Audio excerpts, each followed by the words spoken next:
Welcome to the Col Alg Exam 3 review. Let's start with solving some polynomial. So we're given a fifth degree polynomial and we asked to solve for their zeros.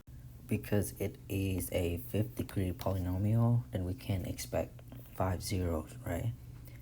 And we're given two of them. Notice how one of them is a complex zero. So you can use the conjugate theorem to identify another one, which is negative 4i. And now we have the total 3 0. So we can rewrite this polynomial in terms of x plus 3, x minus 4i, and x plus 4i. So we only have 3x multiplied by each other here, so the highest degree we can possibly get here is a cubic. Now we'll have to reach the fifth degree, so we need another factor here with an x squared and something within it. Now if we look at these three first, these three factors here, and go ahead and expand them out. These two kind of similar to each other, so I'm going to go ahead and distribute them first. So I would get x squared plus 4ix minus 4ix. Negative 4i times 4i would give us a plus 16 because I squared would be equal to negative 1. Okay. Now if we look at this part, is a positive 4ix minus a 4ix, so this would go to 0, right? So we can ignore that and expand the rest, and that would give us x to the third plus 3x squared plus 16x plus 48. From here we can do long division to identify our other factor here. So I'm gonna write down the long division first.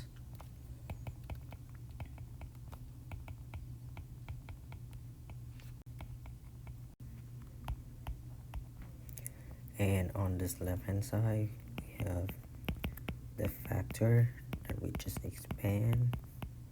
Now for long division, I usually would put a minus sign here and put parentheses around what I'm gonna get inside here to just remind myself to do subtraction and not getting confused between like change in sign and stuff.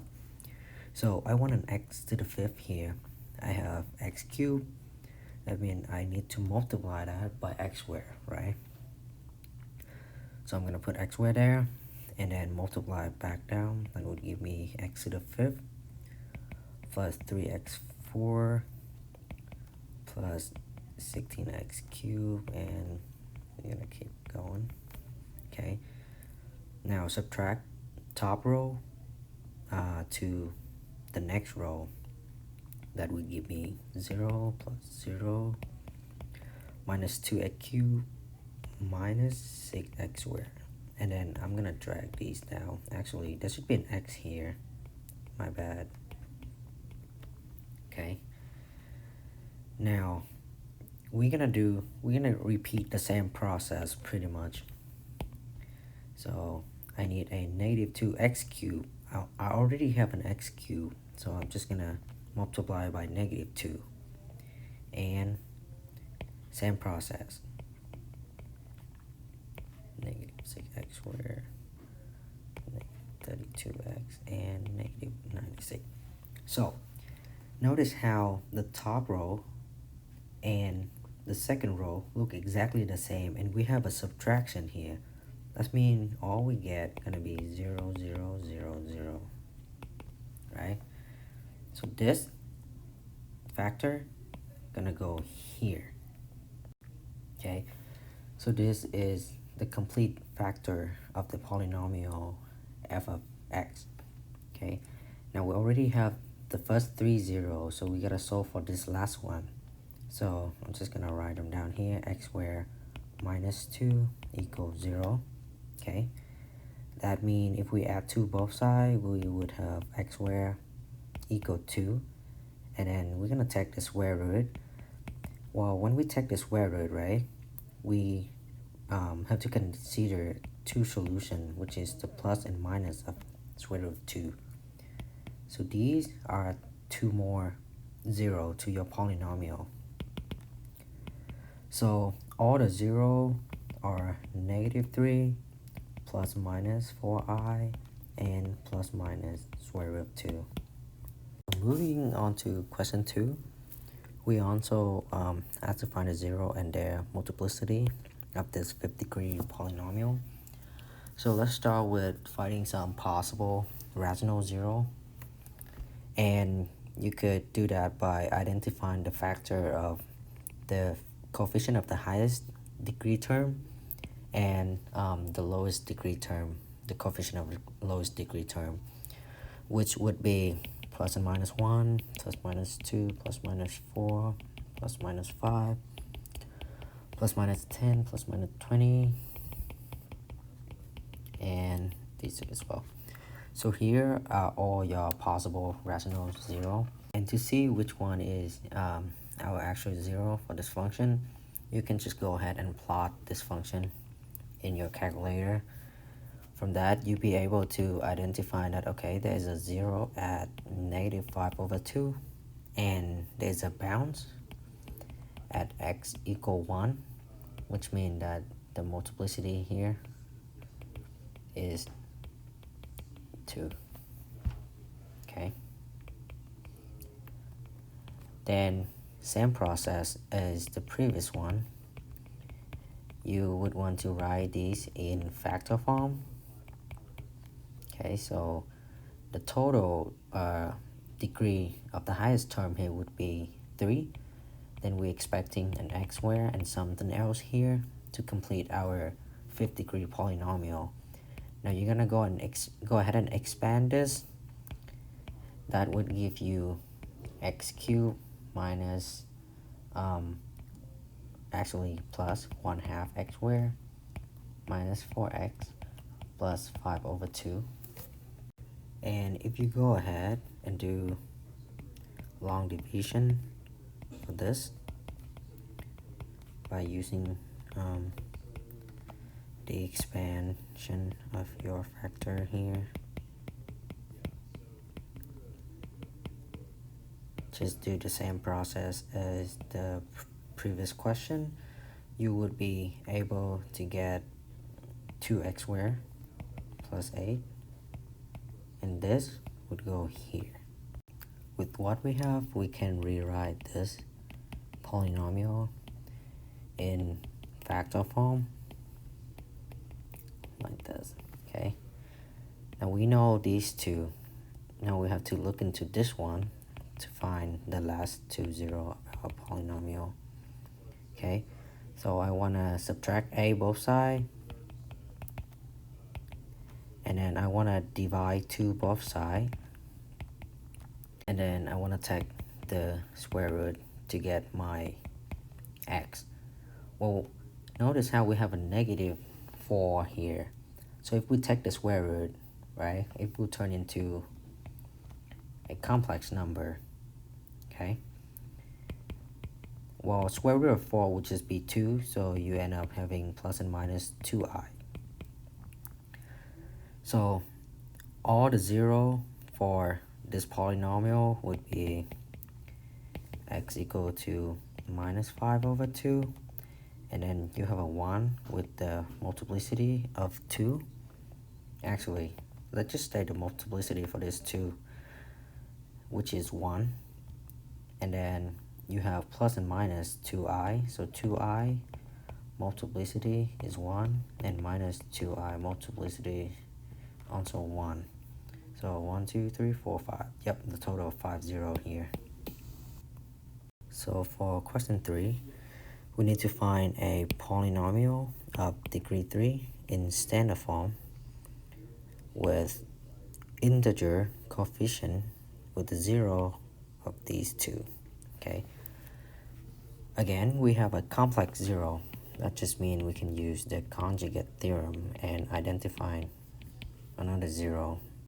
And then we also have x equal to 4/5 is a zero. Now if we put this whole thing in factor form, it would look something like this. Okay, we're gonna go ahead and expand them out to get standard form. Okay, so I would get x squared plus 3ix minus 3ix. These two go to 0, and then plus 9. Okay, and then I'm gonna go ahead and distribute this to this. Okay, so x cubed minus 4/5x squared, and then plus 9x minus 36/5. Okay, well, they want integer coefficient, so if we multiply each of these component by 5, we would get 5x cubed minus 4x squared plus 45x minus 36. Okay, and this is your third degree polynomial. For the next problem, we asked to find the domain in interval notation of this rational function here.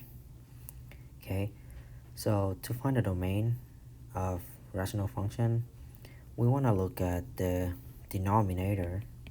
Okay, because we know for a fact that we cannot divide by a 0, so we want to set this denominator different than 0, and then we can just factor out the left hand side. Well, if I change 6x into plus 4x and plus 2x, right, I can also go ahead and group these two up. Okay, now this, I'm gonna factor out x.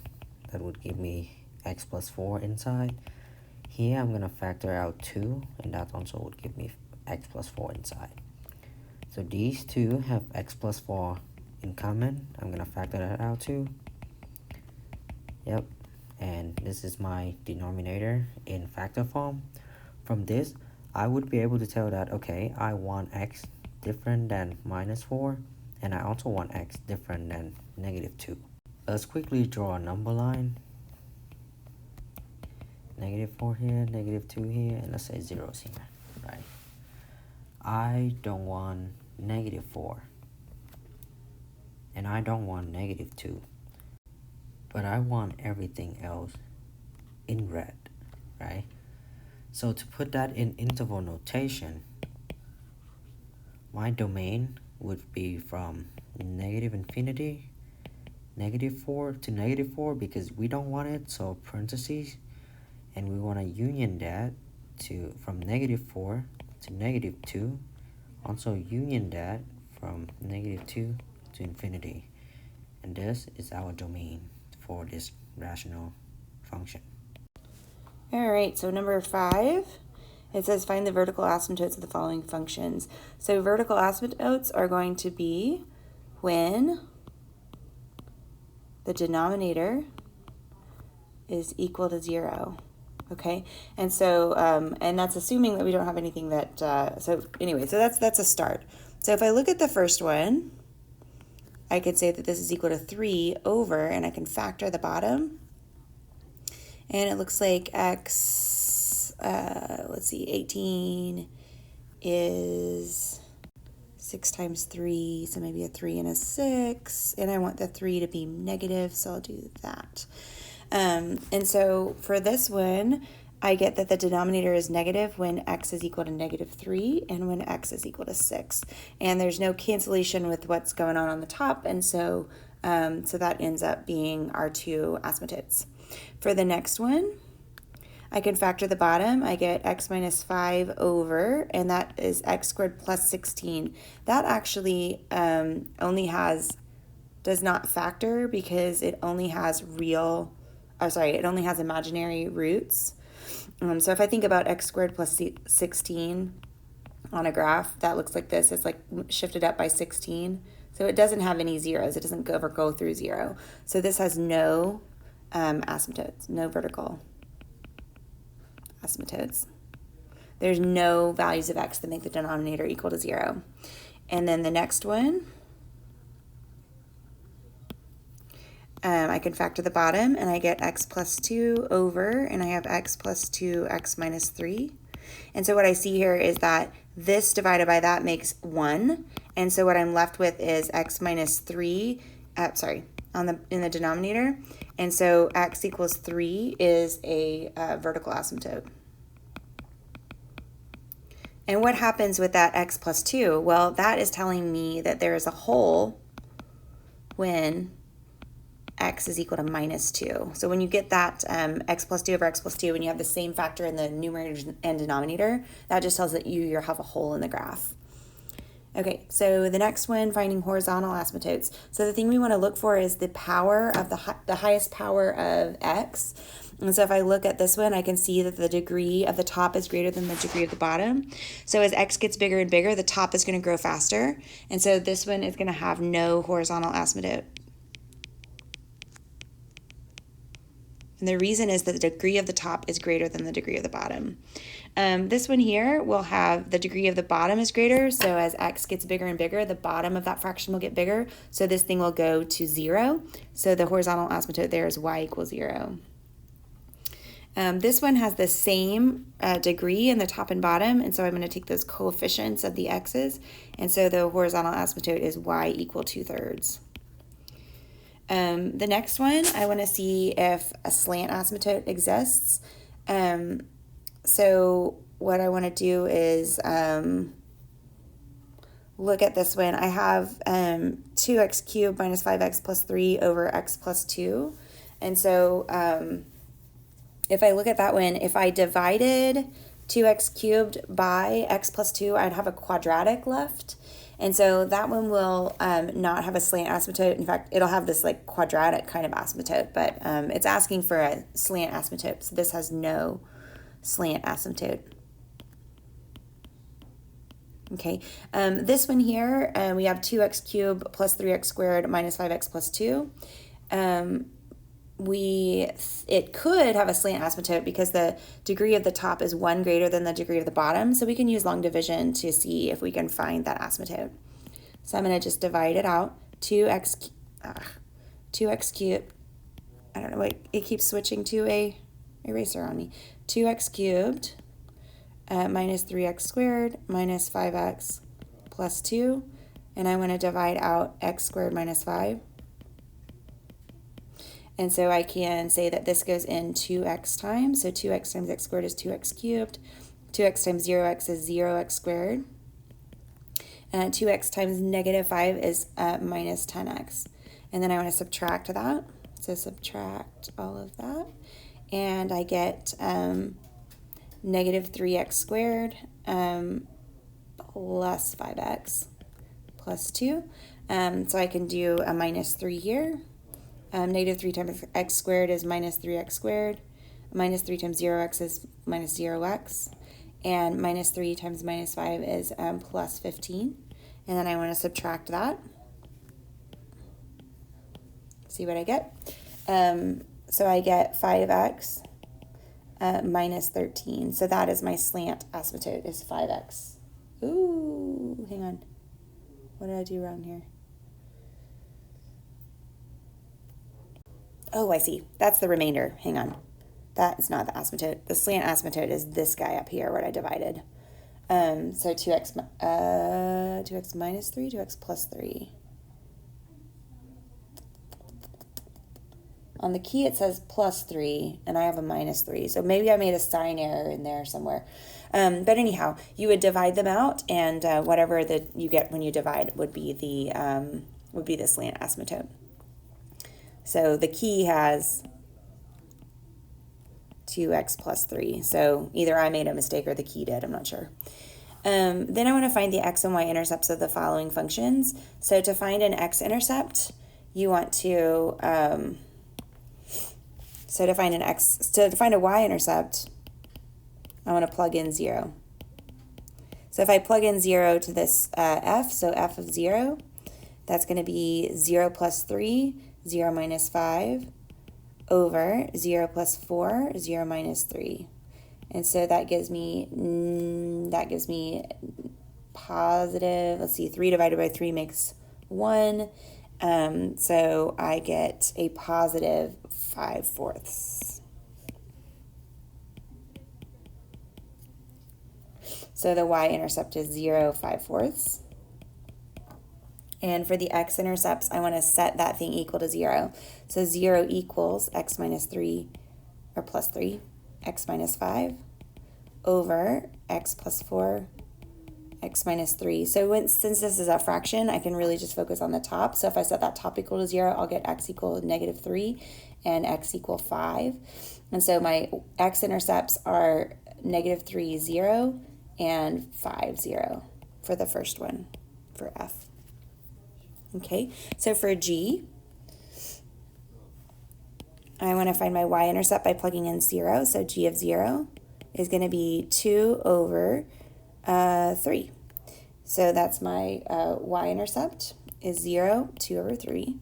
And for the x-intercept, I want to set that equal to 0. So 0 equals x plus 2 over x squared minus x plus 3. So when I set a fraction equal to 0, it's the same as setting the top equal to 0. So x equal minus 2 is my x-intercept. So minus 2, 0 is my x-intercept. On the last one, determine the point where the graph of the function crosses the horizontal asymptote in that function. Show all work. Okay, so what is my horizontal asymptote? The horizontal asymptote, I look and I see the degree of top is the same as the degree of the bottom. So my horizontal asymptote would be negative 4.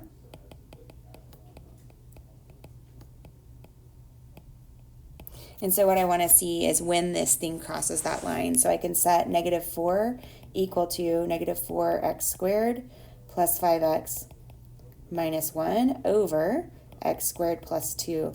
So I can multiply x squared plus 2 onto the other side.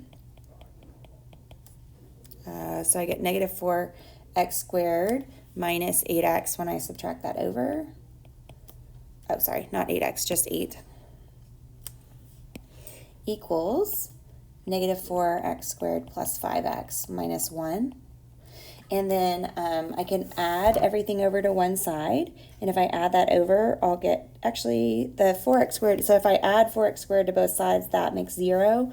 And so then I can add the 1 over, and I get negative 7 is equal to 5x. So x is equal to negative 7/5 is my is the place where it crosses. So the point is negative 7/5, negative 4 is where it crosses that horizontal asymptote. Okay, now I want to graph this function by hand. So one thing I'll notice is I'll start by noticing that it does have a horizontal asymptote. Is y equals 2 over 1. And then for my vertical asymptotes, I'm going to factor the top and factor the bottom. So I can pull a 2x out of the top, and I get x minus 1. And on the bottom, I get x minus 6, x plus 3. And so my asymptotes are x equal negative 3 and x equals 6. And so I can plot those asymptotes here and here and here. And then I just need to find out where the function is. So the domain will be negative infinity to negative 3 union negative 3 to 6 union 6 to infinity. The y-intercept, if I plug in 0 into this, I'll get f of 0 is equal to 0 over whatever, so it's just 0. So it is 0, 0. And the x-intercept also will be 0, 0. So it crosses at 0, 0. So I can put that as a point on my graph. And then my vertical asymptotes, so my vertical asymptotes are x equal minus 3 and x equals 6. My horizontal asymptote is y equals 2. Does it cross the horizontal asymptote? It does not.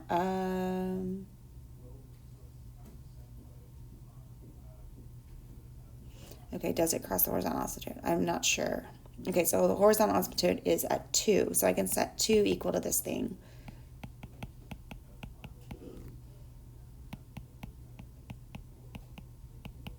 Okay, and if I multiply that over, I'll get 2x squared plus 6x minus 18 times 2, 36, equals 2x squared minus 2x.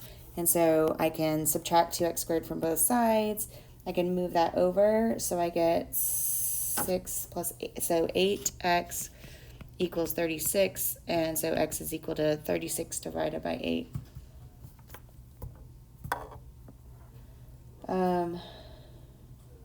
Hold up. Did I mess up?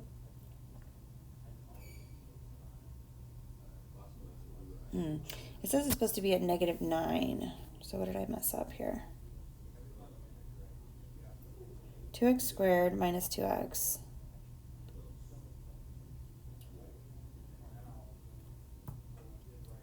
$36. 6x plus 2 is 6x plus 2x is 8. I'm not sure. Anyhow, I'm supposed to get x equal -9 from the key. So I'm not getting that, but anyhow. The key says it's at -9, 2. So I'm not sure what I messed up. I must have messed up something. But anyway, I'm going to post this video anyway. And then there's no slant asymptote because it has a horizontal asymptote. So if it has a horizontal asymptote, you know it doesn't have a slant asymptote. It can't have both. And then some additional points. Well, I know that it's going to be doing this because it's going through that. And really, I just need an additional point at like bigger than 6. So I could do like 7, say. If I plug in 7, I'm going to get 8.4 from the key here. So 7, 8.4. So it's going to be up here somewhere. So it's doing something like that. And if I plug in something smaller than -3, say I plug in like -2, the key says I'm going to get -1.5. So you just plug -2 into the function and see what you get. And so I got, oh, whoops. I want to plug in something smaller than -3. Yeah. So smaller than -3. If I plug in like -6, I'm going to get 2.33. So -6, 2.33. So that's like up here. Yeah. So the graph should look something like that.